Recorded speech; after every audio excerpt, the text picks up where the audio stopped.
Nós estamos recebendo a visita na manhã de hoje de Anclare Cardoso, presidente do Sindicato dos Servidores Municipais aqui de Tupã-Ciretã. E na condição de representante dessa instituição e da categoria, ela nos solicitou um espaço porque gostaria de manifestar-se com relação ao que está por acontecer, e está acontecendo, na verdade, já esse debate, essa questão que envolve a reforma da Previdência nacionalmente e também a contribuição sindical nacional, e ela gostaria de trazer a sua opinião, suas colocações com relação a esse tema. Anclare, bom dia, como é que está? Tudo bem, Anclare? Bom dia, Miguel. Bom dia, Rádio Ouvintes. Tudo bem? É um tema que é bastante debatido no país e é um tema que com certeza vai impactar não só o presente, mas principalmente o amanhã, o futuro, gerações aí, né, essa questão da Previdência. E muito se fala que é necessária a reforma, mas alguns são contrários com relação a alguns pontos dela. Gostaria de ouvir a sua opinião. Você disse que gostaria de se manifestar com relação à Previdência e à contribuição. Por favor, Anclare, fique à vontade. Assim, Miguel, o que nós temos escutado é que eles querem aprovar para o mês que vem, né? Só que eles não falam das 87 emendas. Quais os teores dessas 87 emendas? A gente sabe que nós temos inúmeros senadores que, enquanto ela não for modificada, né, como foi a questão da trabalhista. Por que eles aceitaram a trabalhista? Porque ela tinha 120 emendas e que eles iriam mexer nessas 120 emendas. Chega lá o Maia, tranca o pé e diz que não, que ela iria passar daquela maneira. Então, o que está acontecendo agora? Para que não aconteça o que aconteceu com a reforma trabalhista, eles estão segurando. E outra, porque ele não tem toda a maioria, o Temer não tem essa maioria para fazer essa reforma da Previdência. Ela é necessária. Mas aí você parte daquele pressuposto assim, necessária até que ponto? Porque diz que em 10 anos ela vai dar uma economia, ela vai dar um lucro de 700 bilhões. Mas em 10 anos, com aqueles estados como Rio Grande do Sul, Minas Gerais, Rio de Janeiro e tem mais um. Acho que é Espírito Santo, né? Não tenho certeza. São 4 estados que, com esses estados, o ente federativo vai deixar de arrecadar 600 bilhões. Então, assim, a diferença de 100? Que urgência é essa? Que necessidade é essa? Já conseguiram rasgar a CLT. Porque a partir do momento que tu tira o direito do trabalhador, né, de se resguardar perante a lei, e que tu coloca que o acordado é maior do que o legislado, um acordo verbal, um acordo de categoria é maior do que a lei federal. Então, são essas coisas que são muito confusas e difusas. Então, o que acontece? O pessoal vai engolindo e não para pensar. Tu acorda com a aprovação da terceirização, que eu até levei um susto quando eu olhei aquilo, né? Agora tem uma conversa que não se faz mais concurso para a Caixa Econômica Federal. Então, são essas questões assim, não ficou estabelecido o tempo que nós vamos ter que contribuir. Se aquelas pessoas que já têm 50 anos, elas vão ter que fechar o teto de 40 anos de contribuição? Aí com quantos anos as pessoas vão se aposentar? Sendo que a gente sabe que tem algumas políticas, por exemplo, dentro do Banco do Brasil, com 50 anos de idade, os caras começam a te pressionar para te pedir demissão. Então, assim, querem que tu fique contribuindo, mas que tu não trabalhe porque tu não tem idade. Então, é uma coisa meio estranha, né? São políticas, assim, completamente distorcidas dentro de um universo que nós deveríamos respeitar as leis e elas não são respeitadas. Então, já começa por aí. Aí tu pega e para e pensa o seguinte, passou uma MP, a 766 que eu venho falando. Ela simplesmente fez a anistia da bancada ruralista, e não somente ela conseguiu uma anistia para todos os devedores, começando com os deputados e senadores. E ali já se perdeu 3 bilhões. Aí diz que o país está em recessão. Mas como recessão? Um país em recessão não perde dinheiro. Aí não falam nem em buscar, né, aquelas contas que tem no exterior, que são 8 mil contas no exterior, né? No tal de HSBC da Suíça, que não foram declaradas. Então, quer dizer assim, é uma coisa muito estranha, a gente não sabe a favor de quem eles estão até o presente momento, né? Porque do trabalhador não é. Porque um trabalhador que ganha R$930 por mês, R$937 por mês, não é desse trabalhador. E é a maioria. Aí tu não vê eles falarem que eles vão mexer no judiciário, um desembargador ganhando 300 mil por mês. Tu não vê dizer que eles vão tirar as pensões daqueles políticos ou vão mexer. Assim, está protegido. Tem alguns locais da sociedade que estão protegidas, né? Tiraram, parece, os professores e a brigada por causa da idade, né? Então, assim, o problema deles é perpetuar o problema. Porque a partir do momento que chega a solução, não se precisa mais. Então, o que eles fazem? Eles ficam enrolando, embaçando, ficam fazendo joguinho. Cada vez que eles se reúnem é uma fábula de dinheiro, né? Então, é essa questão assim, ó, que está nos deixando muito preocupada, porque as pessoas perguntam, vai repercutir dentro do município? Lógico, ela é uma lei federal. Nós também, os municipários, nós vamos ter que entrar.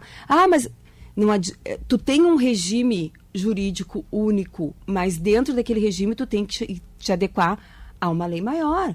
A gente sempre sai da CLT, com a carga, com o horário de trabalho, como é que tem que ser, né? O grau de insalubridade, tudo, tu tem uma regra maior. No caso de aposentadorias especiais, tu tem uma regra maior. O que não é contemplado, tu não pode colocar. Que nós temos o caso de uma colega, que ela tem uma doença, e nós não podemos aposentar ainda porque não é contemplado no INSS. Mas a gente tem o nosso fundo próprio, mas não adianta, é uma regra geral, é uma regra maior. E é isso que as pessoas têm que entender. Vai pegar a todos nós, né? Seja pela CLT, seja iniciativa privada, seja o público, todos nós estamos dentro desta cadeia. Agora, o que a gente não está conseguindo entender é a partir do momento que em tudo que eu já li e procurei, não me mandam essas 187 modificações, essas 187 medidas e nem todo o texto. Ele é um texto dúbio, né? Ele tem inúmeras interpretações. Que nós temos que trabalhar mais, eu até acredito, mas nós temos qualidade para trabalhar mais? Se tem um ambiente de trabalho para aceitar uma pessoa com 60, 70 anos de idade, como é que vai ser o trabalho dessa pessoa? A carga horária dela vai ser a mesma? Claro, você comentou, e aliás me parece que é unânime isso, de que há necessidade de uma atualização da nossa Previdência Social e também a sua preocupação com relação a essas modificações. Mas a categoria está fazendo algumas sugestões ou está colocando algumas colocações do que seria importante para vocês se houver essa reforma? Até o presente momento não, porque não apareceu, né? E quando a gente pede que os colegas entrem em contato com seus deputados, com seus senadores, né? Porque agora a gente tem um meio disso, né? De fazer, como foi a questão, inúmeras vezes que eu fiz perguntas e faço perguntas, o porquê que não é contemplado determinadas questões. Por exemplo, assim, tudo também poderia ser opcional. Eu não quero mais trabalhar, mas eu vou seguir contribuindo até fechar meu teto. Quem é que diz que isso é errado? Né? Eu sigo até a contribuição dos 40 anos, porém eu não estou mais trabalhando, mas eu vou seguir descontando. Quem é que diz que isso é errado? Quem é que diz que isso é ilegal? Eu seguir. É uma opção minha, é uma opção que eu faço. Assim como tem pessoas que estão fazendo 2 contribuições, né? Então, eu não consigo hoje desenhar o nosso país com perspectiva de mudança positiva. Porque a gente vê que alguns setores, eles são mais penalizados do que os outros. E o maior setor penalizado é o setor do servidor, aquele que faz o trabalho braçal, é aquele servidor que ganha menos, é aquele servidor que não é assistido e que a gente até o presente momento não viu ninguém clamando por eles, né? Então, é algo assim, dá até medo. Dá medo porque a gente não sabe no que a gente está se envolvendo e depois de pronto, eles não vão retirar. Eles não vão retirar. Uma outra preocupação sua é com relação à contribuição sindical, que é aquela que era obrigatória anual. Isso, né? Isso.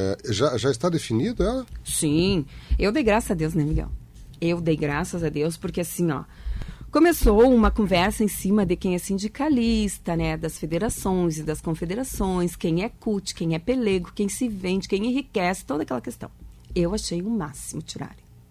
Achei. Porque daí o governo, ele também vai deixar de ganhar. Porque, olha só, o fim do imposto, ele rendia 3,5 bilhões anual. Sendo que se tu não tivesse documentação, se tu não fizesse parte de uma federação ou de uma confederação, os 40% ia para quem? Para o governo federal.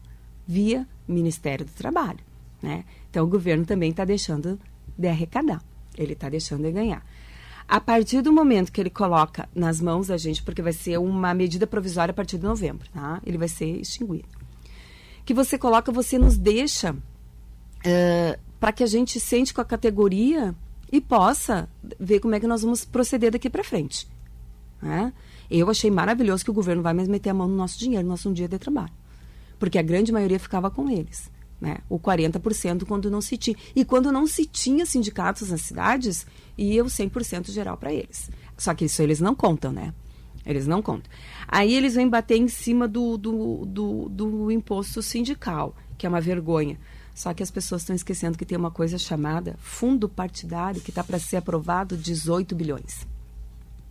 5 vezes o valor da contribuição sindical anual, né? Então, assim, ó, a gente só vê o governo se protegendo, né? Se protegendo com o dinheiro do trabalhador. Então, a gente vê o aumento de impostos num país que está em recessão, aumenta o combustível, aumenta tudo, não adianta. Isso aí a gente queria fugir, né? Pode ir no mercado amanhã que já vai estar subindo tudo porque vai aumentar o frete. Falas, né, de quem a gente está ouvindo, que são os caminhoneiros, que até agora que eu vou fazer um agradecimento, né, aos caminhoneiros, pessoas que estão aí na estrada, que deveríamos ser todos nós, né, junto com eles. Nós deveríamos parar o país, juntamente com eles. Porque somente assim a gente teria o respeito que nos é devido daqueles que deveriam nos representar e hoje se representam, que são, né, os políticos a nível estadual e federal. Então, eu quero fazer um agradecimento a eles, porque eu não estou na rua e eles estão defendendo o meu direito. Ah, mas vai faltar. Vai faltar. Ou vai faltar porque não vai chegar, ou porque você não vai ter dinheiro para comprar. Porque uma inflação como a nossa, galopante, vai chegar um momento que a gente não vai ter. Então, se eles estão dizendo que a inflação está em 4,5, é isso que vai ser visto para 2018, né? Tu imagina, então, para quanto vai o salário mínimo? Não vai chegar a R$1.000. Então, são essas questões assim, ó. Para nós, no momento, está sendo muito bom tirar o imposto sindical. Porque daí faz com que a gente trabalhe com as próprias pernas, que a gente corra, que a gente faça, que a gente sente e que a categoria se faça presente. Porque eu tive aqui numa entrevista passada, quando as pessoas dizem assim, o sindicato não faz nada. Eu já cansei de dizer, o sindicato não sou eu, o sindicato somos nós. Há muito tempo que eu não uso a primeira pessoa. Há 13 anos eu não uso a primeira pessoa. Eu uso nós. Até foi abordada, porque a folha vai atrasar. A folha não vai atrasar. Tem até o 5º dia útil. Mas vai entrar... Até uma pessoa diz assim, ó, porque vai entrar tudo que eu devo. Eu digo, não é só tu, somos nós. O sindicato não trabalha para ti, o sindicato trabalha para nós. Então, são essas questões assim. Ou nós tomamos um posicionamento, e eu não falo em guerra, porque eu sou contra, de nós nos unirmos e aprendermos a, de uma maneira ou de outra, coibir esse governo e os futuros que virão, porque 2018 está batendo na porta. Toda aquela gente que foi lá dizer aquele monte de palhaçada de novo, porque é a favor disso, a favor da família, a favor família deles, a favor deles, nunca a nosso favor, né? Que não deixaram que abrisse que não abrisse contra o Temer, né, uma investigação mais profunda, de toda aquela coisa que deu. Então, essas pessoas, em 2018, se farão presente no nosso município, porque durante 4 anos elas esquecem. A emenda parlamentar é o nosso dinheiro que está voltando. Né? Isso aí é obrigação deles, porque eles querem continuar com o reduto eleitoral deles. Então, eu quero ver quem é servidor, Miguel, que tem a capacidade de levantar bandeira de alguém que votou contra ele. Isso eu quero ver. Eu quero ver. Porque é humanamente impossível, com esses milhões de trabalhadores que a gente tem aí, ó, desempregados, pessoas, como o caso daquele de uma grande multinacional, né, que está vivendo na rua, porque perdeu um emprego, que perdeu tudo, e tu vai a Porto Alegre, tu pega aquele Uber lá, daí tu conversa com o motorista, ele era um engenheiro, ou ele era um professor, ou ele era um arquiteto, né? Nunca eu peguei um Uber de um ex-político, né? Então, assim, são essas questões que a gente tem que daqui para frente sentar, conversar. Nós vamos marcar uma assembleia até o final do mês para que as pessoas se façam presente e se façam presente. Se façam presente, porque a gente tem que ouvir toda a extensão da categoria. Nós temos que ouvir o pessoal do Parque Demax, nós temos que ouvir os professores do interior, nós temos que ouvir os professores da cidade, nós temos que ouvir o administrativo, nós temos que ouvir o pessoal da saúde, né? Nós temos que ouvir os meninos que fazem a limpeza da cidade. Nós temos que sentar e conversar e acordar o que nós vamos fazer daqui para frente. Ficar nessa história de esperar para ver como é que fica, para berrar depois do leite derramado, não adianta chorar. Não adianta, os caras não vão tirar, ainda mais uma lei que favorece a eles. Porque até o presente momento a gente não viu eles tirarem absolutamente nada deles. Vai fazer reforma da Previdência? Vou. E como é que fica a aposentadoria de vocês? Fica tal qual é. Então, é o momento de se repensar, de ler, por favor, o Face do sindicato está com tudo isso lá, gente. As mudanças que estão ocorrendo, o que poderá ocorrer, a gente está colocando a matéria na íntegra. Por favor, leiam, não é só curtir a página, leiam, porque nós temos que sentar e conversar. Porque daqui para frente, o que foi algo atípico, como a questão da folha ser paga o dia 4, eu não sei como é que será depois, né? Ainda mais com aquele dinheiro que jorrou lá em cima, né? Em emendas parlamentares, para que o presidente saísse ileso. Então, tem todas essas questões que a gente tem que ver, a gente precisa rever. Dizer que a gente está vivendo uma democracia, isso é uma piada, né? Nós vivemos a maior ditadura, que é aquela ditadura branca, que é a ditadura dos impostos, que é aquela ditadura que ela vai minando aos poucos, que ela não deixa que tu consiga enxergar realmente o que tem por detrás de tudo isso que está acontecendo. E, infelizmente, esse é o nosso país de hoje. É claro, o sindicato tomou uma atitude agora há poucos dias que bloqueou um recurso que estava sendo destinado para o município de Tupanciretã, se não me falha a memória do FPM, mas eu não tenho bem certeza de qual era a origem, né? Perdão. E foi uma atitude que vocês tomaram baseado no que havia previsão legal para acontecer. Isso pode se repetir? É, assim, ó, não foi sindicato, foi o fundo, né? E eu faço parte. Desculpa. Eu faço parte do fundo. Tanto é que tem todo um... Porque assim, ó, fundo.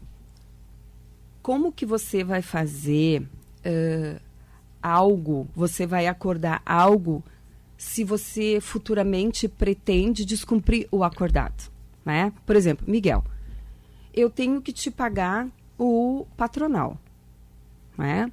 Só que eu deixei de pagar o patronal. E aí deu uma monta. E tá acordado lá que eu posso reter a partir do momento que tu não pagou, né? E o que foi retido era um livre que entrou de 1 milhão e pouco, né? Então, isso aí foi retido 600 mil para abater naquelas prestações que estavam abertas, se eu não me engano, de janeiro a junho, né? Que é bem expressivo o valor, 1 milhão e 800, eu acho.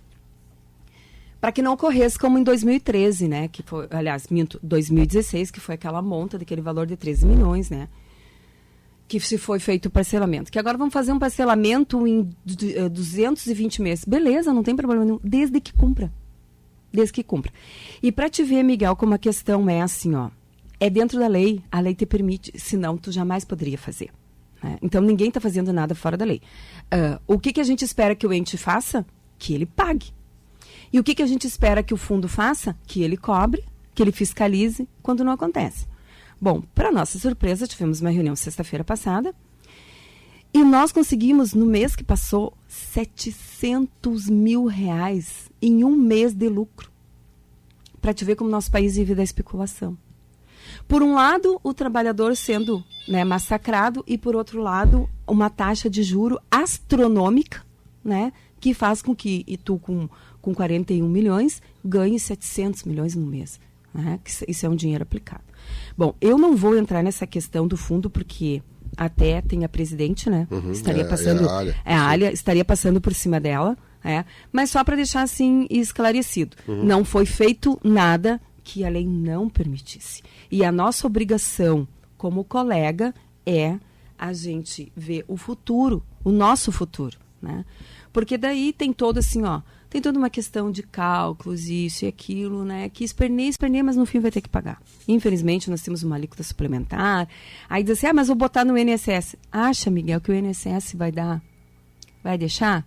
Tu acha que o INSS vai querer estar parcelando coisa parecida? Ainda mais o INSS? Jamais. Então, assim, ó, pode-se fazer, foi feito. Não sei se tornará a fazer de novo, não sei se irá atrasar, mas a única coisa que eu tenho para dizer hoje, que a situação, ela é uma situação muito melindrosa, né? Ela é uma situação melindrosa na parte econômica, né? Na parte social e na parte política. Então, até 2018, que eu espero que tenha já gente mais, né, dizendo que talvez a gente entre em uma convulsão muito grande e pode até acontecer de uma guerra, sei lá, para 2018, com essa história do parlamentarismo, com não sei o que mais, né? Então, são especulações. Mas que as pessoas estejam, assim, ó, realmente atentas, porque hoje a gente não tem segurança nenhuma. Tu não tem segurança econômica, tu não tem a segurança de direito de fato, tu não tem saúde, tu não tem absolutamente nada, né? Tu vive assim, ó, tu não tem nem educação. Tu vive num país à mercê. Parece que os caras estão brincando. Um pouco joga para cá, se der, colou, tá bom, tá ótimo, se não der, a gente recua. Então, assim, a gente está vendo interesses pessoais, interesses particulares e, infelizmente, a sociedade anestesiada. Espero que a gente não chegue a uma Venezuela. É a Sancler Cardoso, que nos visita na manhã de hoje, trazendo colocações em nome da instituição que ela representa na condição de presidente do Sindicato dos Servidores Municipais de Tupã-Ciretã, e que trouxe especialmente o tema da Previdência, da reforma da Previdência e a questão da contribuição sindical, temas esses ligados diretamente à entidade do sindicato. Obrigado, Sancler, pela visita e em outra oportunidade, com certeza estamos lhe ouvindo por aqui. São 9h34. Eu vou ao intervalo comercial. Em instantes eu retorno com a sequência da edição do seu programa Variedade. Já estão aqui presentes o pessoal do Taquarimbó para nos trazer algumas informações com relação a atividades que envolvam esta entidade tradicionalista aqui da Terra da Mãe de Deus. Variedade já retorna. Em nome de Farmácias Associadas, aqui você tem amigos. Farmácias Associadas em Tupã é Farmácia Econômica. Riedel Máquinas Agrícolas, sua concessionária Stara para toda a região, orgulho de ser brasileira. E Delta Sul, mês dos pais na Delta Sul, é fácil de agradar seu pai com toda a loja, com o primeiro pagamento só para outubro. Tem lá, por exemplo, uma poltrona clássica, aquela com mola, por R$ 79,90 mensais, e ainda você leva de brinde um cobertor de casal na Delta Sul. Intervalo, eu já retorno.